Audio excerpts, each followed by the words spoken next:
Bonjour et bienvenue à cette causerie dominicale. Alors aujourd'hui, j'ai avec moi Monseigneur Daniel Jaudoin, évêque de Bathurst, qui va nous parler un peu de son voyage à Rome. Alors bonjour Monseigneur Jaudoin. Bonjour. Donc, vous avez fait récemment un voyage à Rome Oui, dans le cadre de votre nomination, je pense. c'est ça. Alors, pouvez-vous nous en parler un peu, votre rencontre aussi avec le pape François et... Bien. Ah, vous savez, tous les évêques qui sont nommés, récemment, doivent aller à Rome pour se rassembler ensemble et avoir un petit peu certaines notions du ministère épiscopal. Et c'est ainsi qu'à chaque année, il y a un groupe d'évêques nommés dans l'année qui se rassemblent dans la ville de Rome pour justement être ensemble, fraterniser, prier et avoir de l'enseignement durant 2 semaines et demie environ. Alors cette année, nous étions 120 nouveaux évêques, dont 20 de rites orientaux, c'est-à-dire des évêques qui sont catholiques comme nous, mais ils ont un rite qui est différent. Nous, c'est le rite latin. Eux, c'est le rite oriental, il y a différents rites. Alors, par exemple, il y avait le nouvel évêque du Caire en Égypte, le nouvel évêque, deux nouveaux évêques de Syrie, de Chaldée. Ensuite, il y avait d'Éthiopie, il y en avait un même de l'Inde et d'Ukraine. Alors ça, c'est tous des rites un petit peu différents d'églises très très anciennes. Alors, l'an dernier, ces derniers n'avaient pas pu venir puisque le pape est allé au Liban. Mais là, cette année, ils sont venus en groupe. Donc, nous étions 120, comme je viens de vous mentionner, de 35 pays différents. Alors, euh, des évêques en titre ou des évêques auxiliaires. Et nous logions à l'université nouvellement construite d'environ 10 ans, en dehors de Rome, 20 minutes, les légionnaires du Christ. Alors, c'est eux qui nous recevaient. Il y avait 300, imaginez, 300 séminaristes, jeunes hommes de 18 à 25 ans, qui se préparent à devenir prêtres dans cet institut. C'est impressionnant pour un jeune évêque. Alors, il était là pour prendre soin de nous, s'occuper de nous, le logement, la nourriture et tout ça. Et à chaque jour, on avait la messe ensemble, on avait les laudes, les vêpres le soir, des moments d'adoration et 4 conférences tenues par des cardinaux, par des archevêques sur différents sujets qui peuvent concerner les évêques, avec une période de questions bien sûr après chacune. Donc ça occupait pas mal nos journées. Et c'est ainsi qu'on a été ensemble pendant 2 semaines et demie. Vers la fin, on a eu une messe spéciale sur la tombe de Saint-Pierre, à Saint-Pierre de Rome, à la basilique. C'était une messe qui était présidée par le cardinal Marc Ouellet. Et après la messe, on est tous descendus proche du tombeau de Saint-Pierre et chacun a prié un peu devant le tombeau de Saint-Pierre. Et ensuite, ensemble, on est retourné. Le lendemain, eh bien là, c'était la rencontre avec le successeur de Pierre, le pape François. Alors, c'était à la salle Clémentine, ça c'est au Vatican. Alors, c'était à 11 h le matin, donc on s'est levé tôt, on est parti en autobus, tout ça, on s'est rassemblés dans la salle, on a entendu le Saint-Père, il est arrivé avec sa bonhomie, sa simplicité, il a fait un discours, et par la suite, bien, chacun a pu, à tour de rôle, le saluer, lui indiquer d'où il venait et parler un peu avec lui. C'est ainsi que j'ai pu le rencontrer, là, vraiment, parler avec lui un petit peu du diocèse, de qui j'étais. Et imaginez, on a parlé même cinéma, parce que tous les deux, on aime le cinéma, alors on s'est mis à parler cinéma d'un film qu'on avait vu tous les deux. Alors c'est comme ça qu'on a fait connaissance.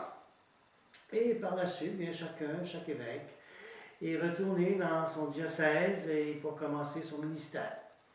Alors c'est un petit peu ça chaque année, depuis déjà, je pense, 15 ans, que tous les évêques nommés dans l'année doivent se rassembler à Rome pour ce séjour. Et étant donné qu'il y a des évêques qui viennent de partout dans le monde, je suppose que les échanges que vous faites à ce moment-là sont vraiment intéressants parce que on connaît un peu la situation qu'on vit au Canada, mais on ne sait pas nécessairement la situation qui se vit en Égypte ou encore au Liban. Alors, vous avez eu l'occasion d'échanger avec... Ce qui fait la richesse de ce séjour, c'est justement de fraterniser, de discuter avec des évêques du monde entier qui, comme moi, viennent d'être nommés évêques, mais connaissent très bien leur milieu. Alors, ça a été très riche. C'est sûr que il y a la question de la langue. Vous savez que quand on est de 35 pays, c'est presque une tour de Babel. Mais quand on comprend plusieurs langues, on peut parler plusieurs langues, on est avantagé. Alors, ceux qui ne parlaient qu'une seule langue, ben là, c'est un petit peu plus difficile, même à table. Je me souviens, il y avait un Ukrainien qui ne parle que l'ukrainien. Alors, c'est un petit peu compliqué. Il y avait un interprète avec lui qui disait quelques mots en italien, mais pas plus. Donc, les langues les plus couramment parlées que tout le monde pouvait un petit peu, c'est l'italien. Il y avait un petit peu d'anglais, du français, de l'allemand, du portugais et l'espagnol. Alors, c'est un petit peu comme ça qu'on a parlé, on a échangé. C'est là que j'ai vu des diocèses qui vivent une situation d'expansion. Par exemple, à Auckland, j'étais assis en autobus avec l'évêque d'Auckland et je lui dis comment dans votre diocèse? Ben, il dit moi j'ai 150 prêtres. Combien de paroisses? 100. Ah. Combien de séminaristes? J'en ai 40. Hey, là, j'étais chanceux. Il dit, nous, on construit des églises, on met sur pied des paroisses parce qu'il y a une explosion démographique qui vient du sud. Hein. Ah, ben, je vais être chanceux. Pas longtemps après, je parlais avec l'évêque de Sens, en France. Et je lui dis, vous, dans votre diocèse, comment vous avez de prêtres? Ah, il dit, j'en ai 27. Ah bon. Combien de séminaristes? 2. Bon. Combien de paroisses? Les autres, c'est des clochers. 827. Ben, j'ai dit, ça n'a pas de bon sens. 27 prêtres pour 827 églises et paroisses. Ah, ben, qu'est-ce que vous voulez? Chaque prêtre est curé de 35 à 40 paroisses. Ah, mon Dieu, alors je me trouvais chanceux ici à Bathurst par rapport à lui. Mais je me trouvais un petit peu défavorisé par rapport à l'autre. Ou par exemple, j'ai rencontré un évêque de Syrie ou d'Oran en Algérie, qui est l'ancien provincial des Dominicains. Et quand je voyais que c'est des pays où il n'y a presque pas de catholiques, c'est surtout des musulmans, la guerre, la famine, la persécution des chrétiens, moi j'ai trouvé courageux d'être là, d'être évêque dans un pays en difficulté, en guerre, surtout avec des chrétiens persécutés. Mais j'ai dit, il faut être vraiment courageux. Alors, encore là, je me trouvais chanceux à Bathurst. Je me suis dit, on est bien ici, dans un pays de paix, de calme, par rapport à ces endroits. Alors, j'ai trouvé beaucoup d'évêques qui ont accepté avec beaucoup de courage et d'abandon à Dieu, hein, dans ce grand ministère qui est celui d'évêque dans le monde d'aujourd'hui.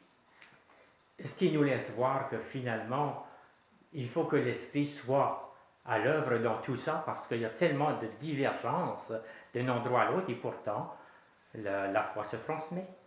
Oui, alors c'est là qu'on s'aperçoit que l'Église, c'est l'œuvre de Dieu. C'est lui c'est son Église, c'est lui qui en est le maître et c'est lui qui agit par l'Esprit de différentes façons, selon les cultures, les forces et les faiblesses de chaque pays, de chaque diocèse.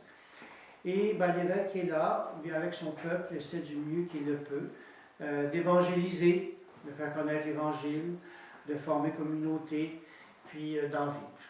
Alors, ce moment à Rome, c'est une grande richesse de partage avec tous ces prêtres, de partage d'église et de communion, parce que maintenant, quand je prie pour ceux qui sont les successeurs des apôtres, bien, j'ai des noms en tête, j'ai des visages en tête d'évêques qui, comme moi, sont à travers le monde, et je suis en communion avec eux, avec ce qu'ils vivent de joie comme de peine. Donc, on est un petit diocèse, disons, et ça vous a donc donné un élan quand même de voir qu'il y avait d'autres diocèses qui vivaient des choses à peu près semblables, je suppose. Pire. Ou pire, oui, pire. Surtout les pays qui sont, disons, où il y a la persécution. Ici, Ah. au moins, on n'a pas la persécution. Non, Ou pas, disons, pas évident, parce qu'il y en a une. non.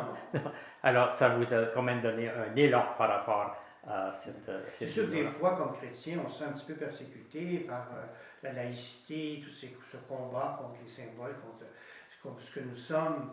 Mais c'est rien à comparer à ce que les pays vivent, où c'est au risque de leur vie qu'ils vont célébrer l'Eucharistie. Alors ça, je trouve ça vraiment admirable.